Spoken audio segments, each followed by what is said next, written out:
السلام علیکم ورحمۃ اللہ تعالی وبرکاتہ۔ وعلیکم السلام ورحمۃ اللہ تعالیٰ وبرکاتہ۔ نحمدہ ونصلی ونسلم علی رسولہ الکریم، اما بعد فاعوذ باللہ من الشیطان الرجیم،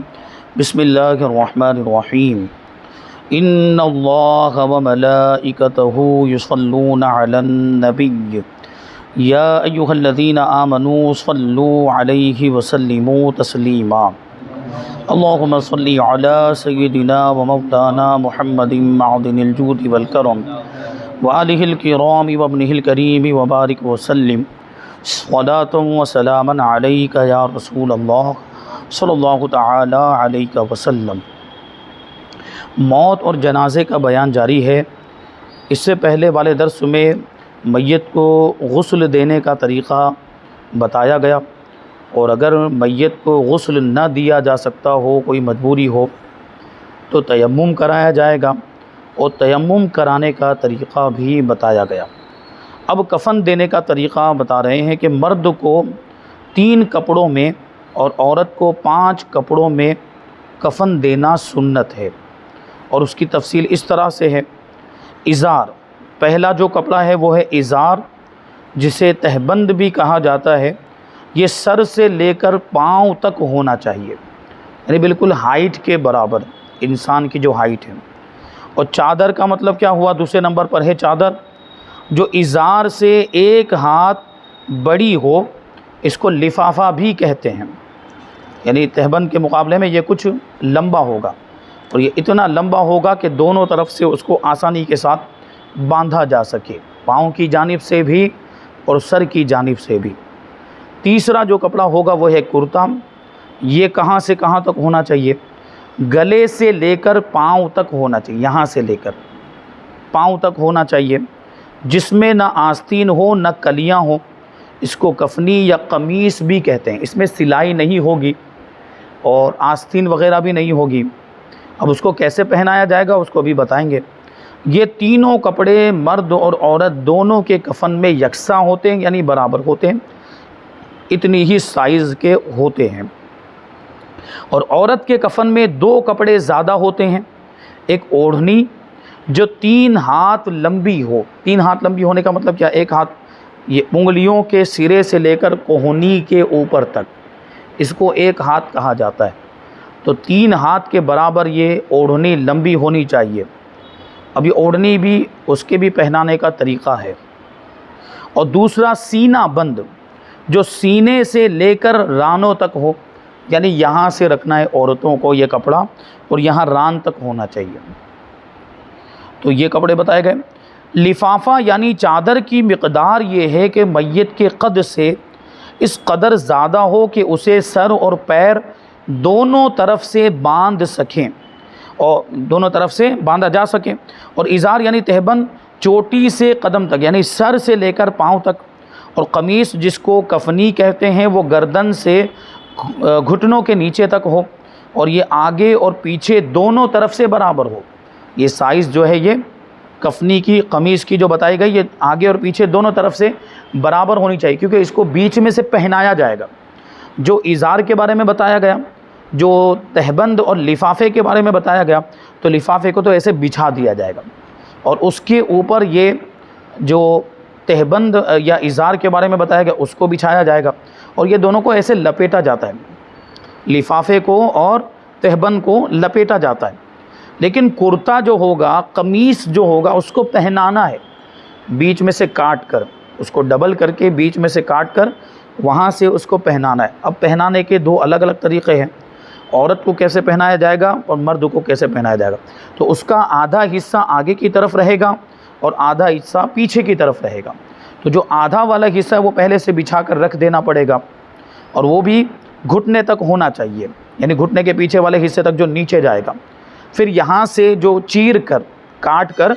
گردن کو باہر نکال کر یہ اوپر سے اس کا دوسرا والا جو سرا ہے، دوسرا والا کنارہ لا کر جسم کے اوپر والے حصے پر ڈال دیں گے، اور یہ والا حصہ بھی گھٹنے تک پہنچنا چاہیے، دونوں طرف سے یہ برابر برابر ہونا چاہیے۔ مرد کی کفنی مونڈھے پر پھاڑیں، اور عورت کے لیے سینے کی طرف، جو میں نے ابھی کہا کہ اس کو وہ اندر سے سر نکالنا ہے، دونوں طرف سے یہ کپڑا رہے گا، ایک کنارہ اس کا نیچے کی طرف رہے گا، ایک اوپر کی طرف رہے گا،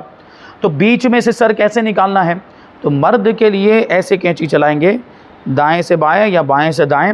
یعنی اس طرح سے اس کو پھاڑنا ہے، مونڈھے کی طرف پھاڑنا ہے، مونڈھے یعنی یہ جو کندھے کی جانب ہے یہاں سے یہاں اس کو پھاڑنا ہے، اور جو اس کو پھاڑا اور جو اس کو کاٹا ہے اسی کٹے ہوئے حصے میں سے یہ گردن باہر نکالنی ہے، یعنی یہاں اس کو پہنانا ہے۔ تو یہ طریقہ تو ہو گیا مرد کے لیے، لیکن عورت کے لیے سینے کی طرف پھاڑنا ہے، یعنی ایسے کھڑی کینچی چلانی ہے، یوں کینچی چلائیں گے تو اب یہ یہاں سے یہ حصہ کھل جائے گا، اسی میں سے ان کا سر باہر نکالا جائے گا۔ کفن کی تفصیل ایک نظر میں، ازار جو ہے وہ 2 گز، 1 گز سے 2 گز، یعنی اس کی ازار کی لمبائی جو ہوگی وہ 2 گز کے برابر ہوگی، اور اس کی چوڑائی 1 گز سے لے کر 2 گز تک ہو سکتی ہے، اور اندازاً پیمائش سر سے پاؤں تک۔ اب وہ تو میت کی ہائٹ کم زیادہ بھی ہوتی ہے، تو اس کی ہائٹ کے حساب سے لے لیں، سر سے لے کر پاؤں تک۔ اس کی کیفیت کیا ہو؟ 14 یا 15 یا 16 گرہ عرض کا کپڑا ہو تو 1.5 پاٹ میں ہوگا، یعنی وہ جو پناہ جو لمبائی والا ہوتا ہے اس میں وہ پرانے زمانے میں جو گرہ کے حساب سے جو ہے کہ وہ پناہ ہوتا ہے اتنا اس کی چوڑائی ہوتی ہے، تو اس اعتبار سے وہ 1.5 پاٹ کا ہونا چاہیے۔ لفافہ 2 گز کا ہونا چاہیے لمبائی میں، چوڑائی میں 1 گز سے لے کر 2 گز ہونا چاہیے، اور ازار سے 4 گرہ زیادہ ہونا چاہیے۔ 4 گرہ زیادہ، گرہ کا مطلب ہوتا ہے گانٹھ، یعنی کپڑے میں ایک مرتبہ گانٹھ لگائے تو کتنا حصہ اس میں جائے گا، تو 4 گرہ یعنی 4 مرتبہ اگر اس میں گانٹھ لگائی جائے تو کتنا لمبا ہوگا وہ، تو دونوں طرف سے باندھا جا سکے اتنا یہ زیادہ ہونا چاہیے۔ قمیص یا کفنی یہ لمبائی میں 2 گز ہوگی اور چوڑائی میں 1 گز کے برابر ہو، کندھے سے نصف ساق تک یعنی آدھی پنڈلی تک، گھٹنے کے نیچے کا جو حصہ ہوتا ہے اس کو پنڈلی کہا جاتا ہے، گھٹنے اور ٹخنوں کے درمیان بالکل بیچ والا جو حصہ ہوتا ہے وہاں تک یہ لمبی ہونی چاہیے۔ 14 گرہ یا 1 گز کی تیار ہوتی ہے، 2 برابر حصے کر کے اور چاک کھول کر گلے میں اس کو ڈالا جاتا ہے۔ اور سینہ بند جو ہوتا ہے جو عورت کے لیے ہوتا ہے وہ 2 گز لمبا چوڑا ہونا چاہیے، 2 گز لمبا ہونا چاہیے اور 1 گز چوڑا ہونا چاہیے، اور زیر بغل سے گھٹنوں تک ہونا چاہیے، یعنی بغل کے نیچے والے حصے سے لے کر یہاں سے نیچے تک اس کو پہنانا ہے۔ اور جو کیفیت قمیص یا کرتے کی بتائی گئی وہی کیفیت اس کی بھی ہوگی، اور سربند جو ہوگا وہ 1 گز لمبا ہوگا اور 12 گرہ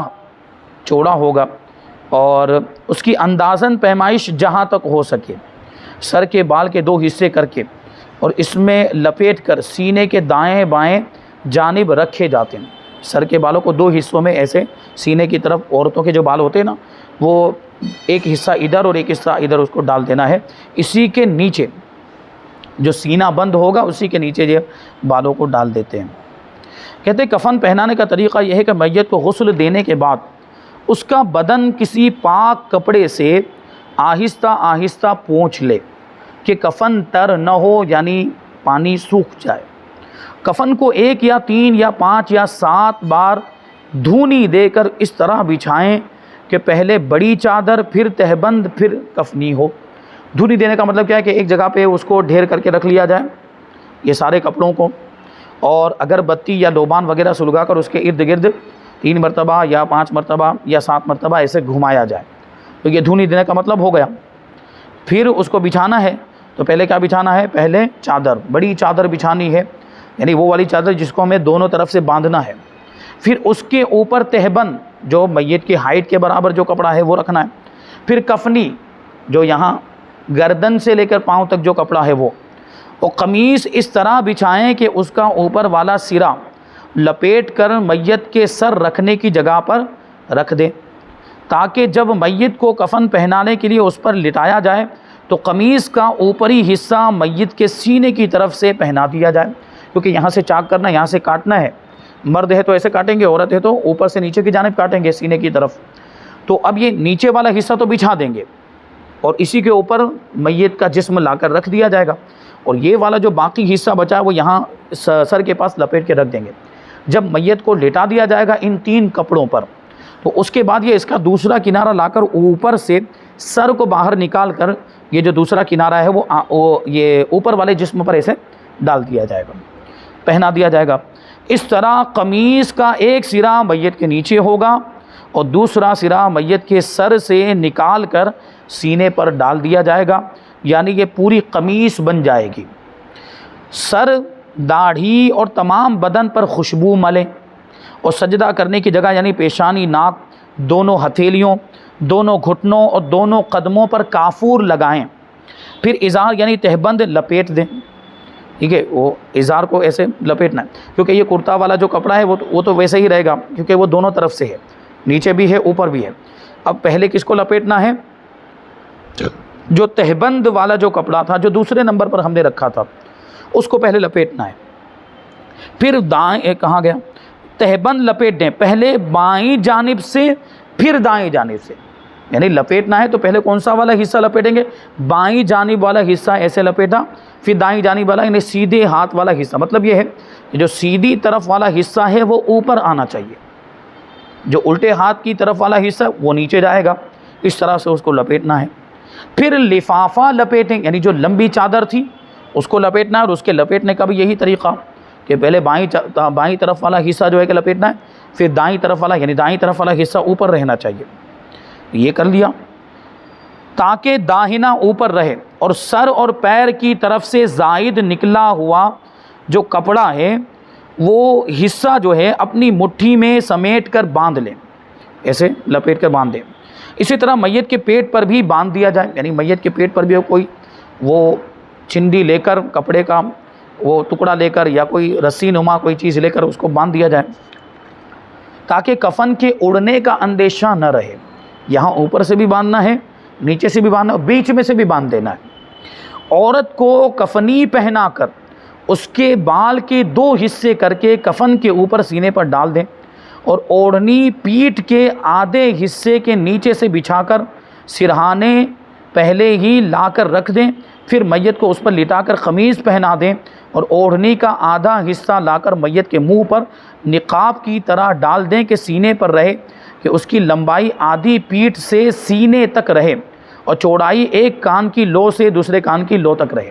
یعنی یہ جو اوڑھنی جو ایکسٹرا ہوتی ہے عورتوں کے اندر، یہ چوتھا کپڑا ہوتا ہے، تو یہ بھی جو ہے کمر تک یہ بھی بچھا کر رکھنا ہے، یعنی جس طرح کفنی کو بچھا کر رکھا تھا اسی طرح کفنی کے اوپر اس کو بچھا کر رکھنا ہے۔ اور جب کفنی اس کو یہ اوڑھنی جو پہنائی جائے گی تو وہ جو کفنی تھی وہ تو یہاں سے اس کو سر کو باہر نکالا گیا ہوگا، لیکن اوڑھنی میں ایسا نہیں کرنا ہے، اوڑھنی میں اس کو کاٹنا نہیں ہے، اس میں سے سر کو باہر نہیں نکالنا ہے، بلکہ سر یہ پیٹھ تک جو ہے اس کو نیچے بچھا کر اس کا دوسرا سرا اوپر سے لا کر سینے پر ڈال دینا ہے، اور اس کی وجہ سے یہ چہرہ چھپ جائے گا، یہ نقاب کی طرح ہو جائے گا، تو اس طرح اس کو پہنانا ہے۔ پھر بدستور ازار اور لفافہ لپیٹ دیں، پھر سب سے اوپر سینہ بند، سینے کے اوپر سے ران تک لا کر باندھ دیں، یعنی یہ جو سینہ بند ہوگا نا وہ لفافے کے بھی اوپر ہوگا، لمبی چادر کے بھی اوپر ہوگا، سب سے اوپر یہ ہوگا، یعنی جب لپیٹنے میں سب سے اوپر آئے گا تو بچھانے میں اس کو سب سے نیچے رکھنا پڑے گا، تبھی تو اوپر آ پائے گا، تو بچھانے میں سب سے نیچے رکھیں گے۔ تو یہ سب کچھ لپیٹ دینے کے بعد اب یہ جو سینہ بند ہوگا، جو سینے سے لے کر ران تک ہوگا، تو اب یہ تو ظاہر سی بات ہے جو بڑی چادر ہے اس کو تو ہم نے دونوں طرف سے باندھ دیا ہے، اب اس کو یہاں یہ ٹھہرا رہے اس لیے اس کو الگ سے باندھنا پڑے گا، 2 چندیاں لے کر اس کو باندھ دیا جائے۔ مرد کے کفن پر عطر وغیرہ ملیں، لیکن ایسی خوشبو نہ لگائیں جس میں زعفران ملا ہو، کیونکہ یہ مردوں کے لیے جائز نہیں ہے، زعفران والی خوشبو مردوں کے لیے جائز نہیں ہے، البتہ عورتوں کے لیے جائز ہے، یعنی عورتوں کو زعفران والی خوشبو بھی لگا سکتے ہیں۔ اور کفن پر عہد نامہ اور میت کے سینے اور پیشانی پر بسم اللہ الرحمن الرحیم لکھنا جائز ہے کہ اس سے مغفرت کی امید ہے۔ اچھا، انگلی سے لکھنا ہے، انگلی سے لکھنے کا مطلب یہ ہے کہ بس ایسے اشارے سے لکھنا ہے، اور کفن پر تو کسی چیز سے لکھ بھی سکتے ہیں، قلم وغیرہ سے بھی لکھ سکتے ہیں۔ یوں بھی ہو سکتا ہے کہ وہی کہہ رہے ہیں کہ پیشانی پر بسم اللہ شریف لکھیں اور سینے پر کلمہ طیبہ لا الہ الا اللہ محمد الرسول اللہ صلی اللہ علیہ وسلم لکھیں، مگر نہلانے کے بعد کفن پہنانے سے پہلے کلمے کی انگلی سے لکھیں، روشنائی سے نہیں، جو میں نے ابھی عرض کیا کہ روشنائی سے نہیں، سیاہی سے نہیں لکھنا ہے، کلمے کی انگلی سے لکھنا ہے۔ پھر اب جنازہ لے چلنے کا طریقہ، کہتے ہیں جنازہ لے چلنے کا مسنون طریقہ یہ ہے کہ 4 شخص چاروں پائے پکڑ کر جنازہ اٹھائیں، چاروں جانب سے جو 4 پائے ہوتے ہیں تو کم سے کم 4 لوگ ہونے چاہیے، زیادہ ہو تو تب بھی کوئی حرج نہیں۔ ایک ایک پایا ایک ایک شخص لے لے، اور اگر 2 شخصوں نے جنازہ اٹھایا ہے تو ایک سرہانے ایک پائیں تھی، یعنی ایک آگے کی طرف رہے گا اور ایک پیچھے کی طرف رہے گا، تو ایسا کرنا لیکن بلا ضرورت مکروہ ہے۔ 2 آدمیوں کا مل کر اٹھانا، کیونکہ 2 آدمیوں کے لیے اٹھانے میں تھوڑی تکلیف ہوگی، اور اگر میت ہیوی ہے، ان کا وزن زیادہ ہے تو اور زیادہ تکلیف ہوگی، اس لیے کم سے کم 4 لوگ تو ہونے ہی چاہیے۔ تو ضرورت ہو تو کر سکتے ہیں، مثلا جگہ تنگ ہے تو کوئی حرج نہیں، جیسے دروازے میں سے نکالنا ہوتا ہے کبھی، تو وہاں پھر زیادہ لوگ اس میں آگے وہ اگل بغل میں ہوں گے تو مشکل ہی ہوگی، اس لیے کبھی وہ 2 لوگ مل کر نکالتے ہیں، ایک آگے کی طرف ہوتے ہیں اور ایک پیچھے کی طرف ہوتے ہیں، تو کوئی حرج نہیں۔ لیکن جب باہر آ جائے اور جہاں جگہ کشادہ ہو تو وہاں 4 لوگ کم سے کم ہوں یا زیادہ لوگ ہوں۔ چھوٹا بچہ خواہ وہ شیر خوار ہو، یعنی دودھ پیتا بچہ ہو، یا ابھی دودھ چھوڑا ہے یا اس سے کچھ بڑا تھا، اس کو اگر ایک شخص ہاتھ پر اٹھا کر لے چلے تو کوئی حرج نہیں، یعنی اتنے بچے کا انتقال ہو گیا، دودھ پیتے بچے کا انتقال ہو گیا، یا دودھ ابھی چھوڑا تھا، یا دودھ چھوڑنے کے بعد کچھ بڑا ہو گیا تھا اور اس کا انتقال ہو گیا، تو اس کو تو ہاتھ میں بھی اٹھایا جا سکتا ہے، تو ایک ہی آدمی اگر ایسے ہاتھ میں اٹھا کر لے جائے تب بھی کوئی حرج نہیں۔ لیکن ہمارے یہاں پہ بچوں کے لیے بھی الگ سے جنازے بنا کے رکھتے ہیں، جیسے ہمارے یہاں پہ یہ چھوٹا جنازہ بنا کے رکھا ہوا ہے، یہ بچوں کے لیے بنا کر رکھا ہوا ہے کہ اگر خدا نخواستہ کسی کے یہاں چھوٹے بچے کا انتقال ہو جاتا ہے تو وہ یہ چھوٹے والے جنازے میں بھی لے کر جا سکتے ہیں، اور اس میں 2 لوگ مل کر بھی اس کو اٹھا سکتے ہیں اور 4 لوگ مل کر بھی اٹھا سکتے ہیں۔ لیکن اگر کوئی شخص ایک ہی آدمی اتنے چھوٹے بچے کو اپنے ہاتھ میں اٹھا کر لے جائے تو اس میں بھی کوئی حرج نہیں۔ اچھا، اب وہ چھوٹے بچے کے جنازے میں جو لوگ شامل ہوں گے تو ایک آدمی اٹھا کر لے جا رہا ہے تو اس کو بدلتے رہنا چاہیے، ہاتھ یکے بعد دیگرے دوسرے لوگ ہاتھوں ہاتھ اس کو لیتے رہیں گے، اور اگر اس سے بڑا جنازہ ہو تو پھر 4 پائی پر لے جائیں، یعنی بچہ زیادہ بڑا ہو گیا تھا، دودھ پینے کا زمانہ بھی گزر گیا اور اب وہ اس سے بھی کچھ بڑا ہو گیا تھا، تو ایسی صورت میں اب جنازے میں اس کو رکھ کر لے جائیں گے۔ اور جنازہ لے چلنے میں سرہانہ آگے ہونا چاہیے، سر والا حصہ جو ہے وہ میت کا آگے کی طرف ہونا چاہیے، پاؤں پیچھے کی طرف ہونے چاہیے۔ اور مسنون طریقہ یعنی سنت طریقہ یہ ہے کہ پہلے داہنے سرہانے کندھا دیں، پھر دائیں پائیں، پھر بائیں سرہانے، پھر بائیں پائیں۔ کیا مطلب ہوا؟ یعنی سرہانے والا حصہ جو آگے کی طرف ہے تو ادھر جو سیدھے والا جو پایا ہے پہلے اس کو کندھا دیں، پھر پیچھے کی طرف آ جائیں، اور جو سیدھے ہاتھ کی طرف جو پائیں والا حصہ ہے وہاں پہ کندھا دیں، پھر پلٹ کر ادھر چلے جائیں، اور الٹے ہاتھ کی طرف والا جو آگے کا سرہانے والا جو پایا ہے اس کو پہلے کندھا دیں، پھر پیچھے پائیں کی طرف آ جائے جہاں پر میت کے پاؤں ہیں، اور وہاں جو پایا ہے اس کو سب سے آخر میں کندھا دیں۔ یہ سنت طریقہ ہے، اور ہر طرف 10 قدم لے کر چلیں، یعنی آپ نے آگے کی طرف دائیں جانب والے پائے کو جو کندھا دیا ہے تو کتنی دور تک چلنا ہے؟ کم سے کم 10 قدم لے کر چلنا ہے، ادھر بھی 10 قدم، پائیں کی جانب 10 قدم، اور بائیں طرف آگے والا جو پایا ہے اس میں بھی 10 قدم لے کر چلنا ہے، اور پیچھے والا پائیں کی طرف جو پایا ہے اس کو بھی 10 قدم لے کر چلنا ہے۔ تو اس طرح کتنے قدم ہو جائیں گے؟ 40 قدم ہو جائیں گے، کہ جو 40 قدم جنازے کو لے چلے اس کے 40 کبیرہ گناہ مٹا دیے جائیں گے۔ نیز جو جنازے کے 4 پایوں کو کندھا دے اللہ تبارک و تعالیٰ اس کی یقیناً مغفرت فرما دے گا۔ یہ بڑے ثواب کی بات ہے، لیکن اکثر و بیشتر تو کیا ہوتا ہے، بہت بھیڑ ہوتی ہے اور آپ 10 قدم لے کر اس کو نہیں چل سکتے، اور لوگ عام طور پر کیا کرتے ہیں، وہ لائن بنا لیتے ہیں، تو تھوڑا ہی جو ہے وہ کندھا دینے کا 2-3 قدم ہی جو ہے کہ کندھا دینے کا موقع ملتا ہے۔ تو ایسی صورت میں یہ کیا جا سکتا ہے کہ آپ نے ایک مرتبہ کندھا دے دیا تو پھر آپ آگے چلے جائیں، دوسری مرتبہ پھر کندھا دیں، تیسری مرتبہ پھر کندھا دیں، یعنی اتنی مرتبہ آپ کندھا دیں کہ ہر پائے میں آپ کو 10 قدم چلنے کا موقع مل جائے۔ اگر وہ زیادہ دور تک لے کر جا رہے ہیں جنازے کو تب تو موقع مل سکتا ہے آپ کو، لیکن اگر قریب ہی میں قبرستان ہے تو پھر ہو سکتا ہے کہ موقع نہ مل پائے۔ تو جتنی مرتبہ آپ دے سکتے ہو کندھا، اور جتنے زیادہ قدم اس کو لے کر چل سکتے ہوں اتنے چلنے کی کوشش کرنا چاہیے۔ کہتے ہیں کہ جنازہ درمیانی رفتار سے لے جائیں، اس طرح نہ لے جائیں کہ میت کو جھٹکے لگیں، بہت تیزی کے ساتھ، بہت رفتار کے ساتھ۔ جنازے کے ساتھ جانے والوں کے لیے افضل یہ ہے کہ اس کے پیچھے چلیں، آگے نہ چلیں، لیکن کوئی ضرورت ہو تو آگے بھی چل سکتے ہیں۔ دیکھیں ہمارے یہاں پہ وہ کندھا دینے کے لیے لائن بنائی جاتی ہے تو وہ آگے کی طرف ہی ہوتی ہے، اس طرح سے جو ہے وہ ایک طرح کی وہ ضرورت بھی ہوتی ہے، اس لیے وہ لائن بنا لیتے ہیں اور پھر وہ جنازہ گزرتا رہتا ہے، لوگ لے کر نہیں چلتے ہیں، لوگ جنازے کو آگے بڑھاتے چلے جاتے ہیں، تو یہ اس ضرورت کی وجہ سے آگے لوگ وہ جا سکتے ہیں، لیکن بہتر یہ ہے کہ پیچھے چلیں۔ جنازے کے ساتھ پیدل چلنا افضل ہے، اور سواری پر ہو تو آگے چلنا مکروہ ہے۔ اگر کوئی سواری لے کر آ گیا ہے، پرانے زمانے میں تو گھوڑے اور اونٹ وغیرہ ہوا کرتے تھے، ابھی کوئی بائک لے کر آ گیا، بھئی کیا ضرورت ہے بائک لانے کی، لیکن اگر بائی چانس کوئی لے کر آ گیا، پہلی بات تو اس کو لے کر آنے ہی نہیں دیں گے، اگر کوئی لے کر آ بھی گیا تو اس کو بولیں گے بھائی سائڈ پہ کھڑی کر دے، لیکن اگر کوئی چل رہا ہے بائک لے کر تو اس کو پیچھے بھیج دیں گے، تو پیچھے لے کر جا بھائی، آگے نہیں چل سکتا، آگے چلنا مکروہ ہے۔ اور اگر آگے ہو تو جنازے سے دور ہو، یعنی دور نکل جائے فاصلے پر کہ وہ الگ لگے، اس جماعت میں نہ معلوم ہو وہ۔ جنازے کے ساتھ چلنے والوں کو اپنی موت اور احوال قبر کو پیش نظر رکھتے ہوئے خاموش چلنا چاہیے، یعنی غور کریں، اس وقت یہ سوچتے رہیں کہ ابھی ہمارے اس ساتھی کا انتقال ہو گیا، ہمارے یہ اس رشتہ دار کا انتقال ہو گیا، تو ایک وقت وہ آئے گا کہ ہم بھی مر جائیں گے، ہمارا بھی انتقال ہو جائے گا، اور قبر کی سختیوں کا ہمیں بھی سامنا کرنا پڑے گا، تو یہ سوچتے ہوئے خاموش چلیں، بات چیت تو ہرگز نہ کریں۔ بات چیت کرنا بالکل بھی وہاں پہ درست نہیں، مناسب نہیں ہے، کیونکہ بات چیت کا موقع نہیں ہوتا۔ درود شریف پڑھتے رہیں، کلمہ شہادت پڑھتے رہیں، اور اپنی موت کو یاد کرتے رہیں۔ اچھا، کچھ ناہنجار قسم کے لوگ ایسے ہوتے ہیں، ناعاقبت اندیش، جو اس موقع پر بھی ہنس رہے ہوتے ہیں، مسکرا رہے ہوتے ہیں۔ یہ کوئی ہنسنے کا موقع ہوتا ہے؟ یہ کوئی مسکرانے کا موقع ہوتا ہے کہ ایک شخص کا انتقال ہو گیا؟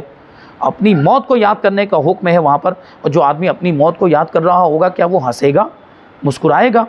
تو ہنسنا اور مسکرانا تو اور زیادہ بے ادبی والی بات ہے۔ جنازہ جب تک رکھا نہ جائے بیٹھنا مکروہ ہے، اور رکھنے کے بعد بے ضرورت کھڑا نہ رہے، اور اگر لوگ بیٹھے ہوں اور نماز کے لیے وہاں جنازہ لایا گیا تو جب تک رکھا نہ جائے کھڑے نہ ہو، یعنی جنازہ لا کر رکھ دیا جائے تو اب کھڑے ہو جائیں نماز کے لیے۔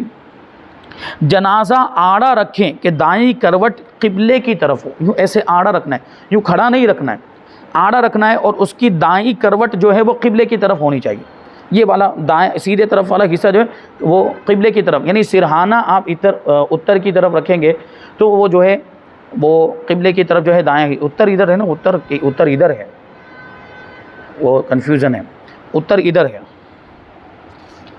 تو اس طرح سے جو ہے کہ رکھنا ہے۔ جو شخص جنازے کے ساتھ ہو اسے بغیر نماز پڑھے واپس نہیں ہونا چاہیے، اور نماز کے بعد میت کے گھر والوں سے اجازت لے کر واپس ہو سکتا ہے۔ یہ ہمارے یہاں پہ طریقہ بھی ہے، نماز جنازہ ہو جانے کے بعد بھی دعا وغیرہ ہوتی ہے، پھر میت کے گھر بھی جاتے ہیں، اس کے رشتہ داروں کو تسلی دیتے ہیں، مصافحہ کرتے ہیں، پھر لوگ رخصت ہوتے ہیں، تو یہ اچھا طریقہ ہے۔ اور دفن کے بعد اجازت کی ضرورت نہیں، دفن کر لیا گیا تو اب جا سکتے ہیں لوگ، لیکن ہمارے یہاں پہ دفن کے بعد بھی لوگ ملاقات کر کے جاتے ہیں۔ جنازے کے ساتھ چلنے والوں کو دنیا کی باتیں کرنا اور ہنسنا منع ہے، جو ابھی بات میں نے عرض کی۔ تو یہاں پر یہ کچھ باتیں تو بیان ہوئی، ابھی اور کچھ باتیں ہیں، کچھ مسائل باقی ہیں کہ نماز جنازہ پڑھائے گا کون، نماز جنازہ پڑھانے کا حقدار کون ہے، اور نماز جنازہ کا طریقہ کیا ہے، بہت اہم ہے۔ وہ طریقہ اکثر لوگوں کو آتا نہیں ہے، اس میں کیا پڑھنا وہ یاد بھی نہیں ہوتا ہے، تو انشاءاللہ جو ہے اس کو ہم آئندہ درس میں شامل کریں گے۔ اللہ تبارک و تعالیٰ کی بارگاہ میں دعا ہے کہ جو کچھ بھی بیان ہوا اس پر ہم سب کو عمل کرنے کی توفیق عطا فرمائے۔ وما علینا الا البلاغ۔ السلام علیکم۔